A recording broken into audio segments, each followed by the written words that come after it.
Mbo kera naririmba nyene mu magroupe twarasohora indirimbo comme groupe mugabo comme bon fils no vuga yuko ubwa mbere hari muri 2012 Mbo kera naririmba nyene mu magroupe twarasohora indirimbo comme groupe mugabo comme bon fils no vuga yuko ubwa mbere hari muri 2012 Mbo kera naririmba nyene mu magroupe twarasohora indirimbo comme groupe mugabo comme bon fils no vuga yuko ubwa mbere hari muri 2012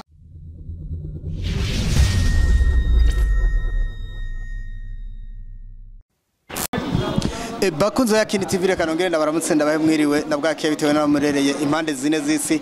uno musi rero tubafite ibishasha ariko imbere ko tubandanya kuvugana namwe reka ndabasaba mukore subscribe like na share na comment uno musi rero dusanzwe dufise umuririmbyi musanzwe mumenyereye mu ndirimbo za gospel aho yaririmbye indirimbo imwe ayiririmbana n'umustar w'icamamare ngabo gihugu cy'u Burundi nawe akaba atarundi akaba ari umuririmbyi wacu Kidumu nawe nyene muravyuka indirimbo yahitinze cyane kuri YouTube imaze kurabwa n'abanwanyi barenga ibihumbi 30 abakunda kumukurikirana muramubibona namwe nkuko bisanzwe reka tumusabe abanze abidondore turabahe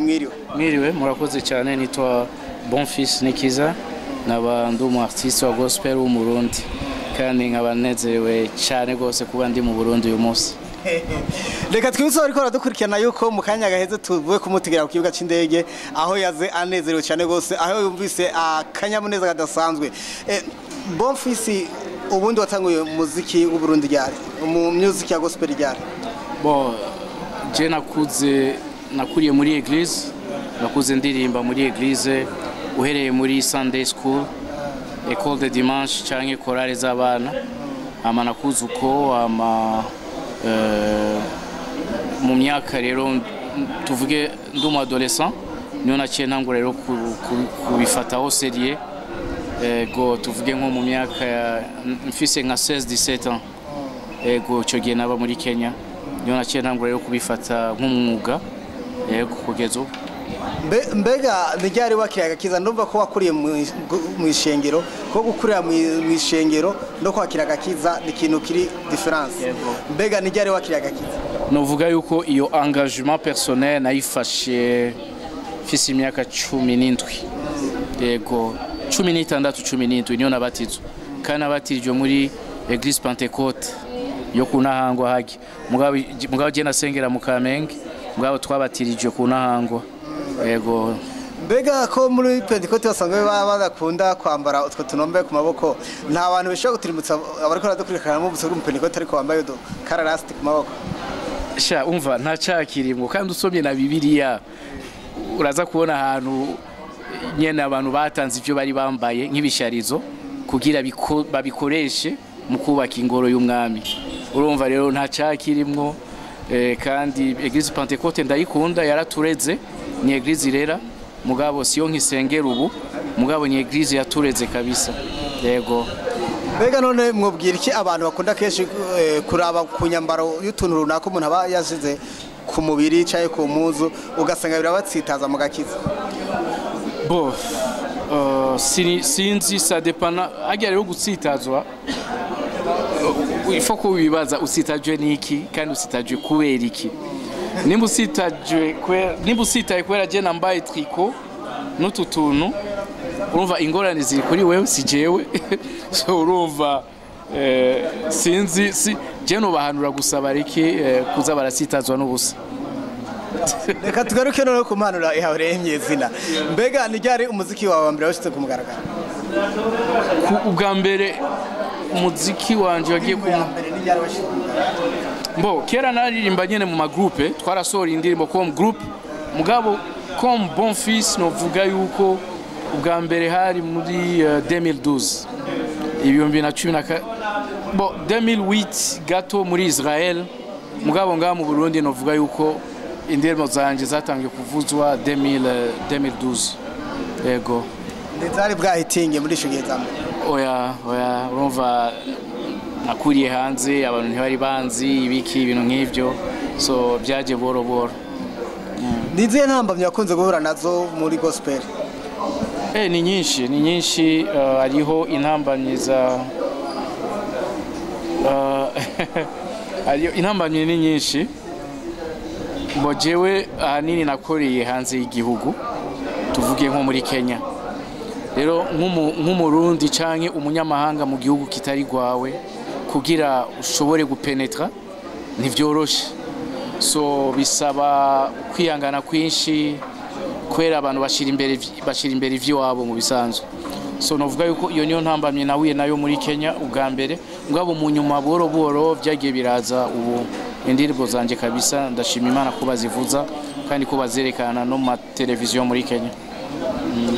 Ni kubera ko ukunda gukora indirimbo z'igiswahili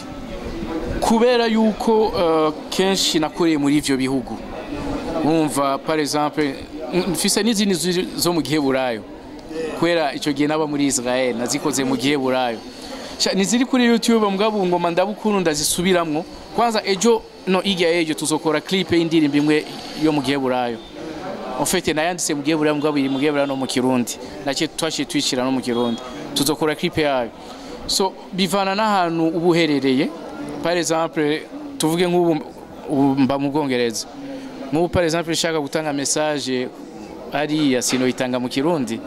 c'est la même chose nigiye naba muri Kenya message nazitanga mu Giswahili ururimi bumva ni naco gituma indirimbo zanje bashowe no kuzakira mu Burundi muri Kenya no muri Tanzania kwera zari mu Giswahili mugabo ubu rero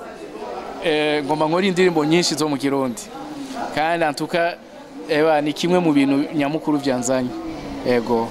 uragomba gukwiza ubutumwa bwiza mu barundi bene wacu nawe yego vraiment yego pembeni yiyo ntuze yuko wazabone gukora indirimbo mbega witeguye gukora n'abasana bahe bo muri gospel ngamwe gicacu mu Burundi bakoma surprise izoba surprise muzoyibona nimba tari banga nibihe bindi bikorwa mu bibaza no babwira uwo hanze y'igihugu ari umunyarwandakazi yitwa Gabi Kamanzi tuzokorana antuka vuba cyane muzokorana ngaha cyane mu Rwanda oya nzogenda mu Rwanda dukora iyo ndirimbo mugabo mu Burundi reka bibe surprise yego witeguye gukora indirimbo zingahe ngaha mu gihugu cyacu antuka entre 5 canke 6 video audio visuel vyose nabajije akabazo ati mbega hampande y'izo ndirimbo ni zindi projet zabazanye mu Burundi naje gusangira imisi mikuru n'abana ndeze abana bo mwishira hamwe mfise ya Hope for Brighter Days so bien iyo misi mikuru ya bonne année ya Noël na bonne année nouvelle an so ego amanizindi rero projet personnel mbega iyo mpano yo kurera abana b'imfuvyi wayiyumvisemo ryari bon novuga yuko premièrement yatewe n'ubuzima je nyene nakuriyemwo ubuzima bw'ubukene kubaho ntafise papa kwera ingorane twaciyemo mu gihugu ibiki intambara mu nyuma na famille ya papa yose yarapfuye so narezwe muri famille ya mama aho naho nyene twarabakene byari bimeze nabi inzara ya misi yose kutagira impuzu ibiki so novuga yuko inspiration yavuye ku buzima je nabayeho nkiri muto naciye mvuga kwera yuko nzi neza ukuntu bibabaza inzara ibabaza aragera nigiye ndaba ku ishure kwera nshonje so kandi rero niwo gira umutwaro w'ikintu utigeze kugicamo jero kwera nabiciyemwo ndazi neza ukuntu bibabaza cyo gituma naciye mvuga reka ndabico ego sinofasha abana bose mugabo nshoboye gufasha abana babiri batatu bakabaho ubuzima bwiza reka ndabikora iyo centre yabugizwe n'abana bangahe abantu cyangwa abana turetse ni jana barenga kwera mfite n'abandi bari muri Kenya abandi mu Uganda n'abandi muri Tanzania Ikigoma muri Tanzania uri ambassadeur w'u Burundi nijuru kandi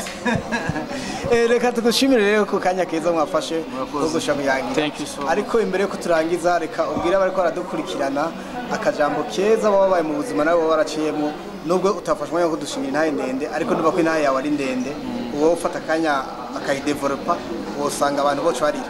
so je nobwira abantu peu importe ibintu wo buri kuracamwo menya yuko namvura idahita kandi ntugacika intege shiramanga ushishikare kwizera yuko ejo ari heza peu importe ibihe bibabaje woba waraciyemwo canke wo buri kuracamwo twese twarabiciyemwo kandi impera n'imperuka Imana iguma yigaragaza ku munota wa nyuma ko ariyo ishoboye byose. Murakoze namwe. Bakunze yakini TV nagenda yutse ko mwari ko muravugana na Bonfils akaba ari mu vacances asanzwe aje kubandanya ibikorwa byiwe nga mu gihugu cyacu cy'u Burundi aho atibagira aho yavukiye guteza imbere abastari batandukanye muri gospel. Reka tubashimire mwari kumwe na yakini kuri microphone, kuri kamera mwari kumwe na Sharunazi. Murakoze Imana bahe umugisha.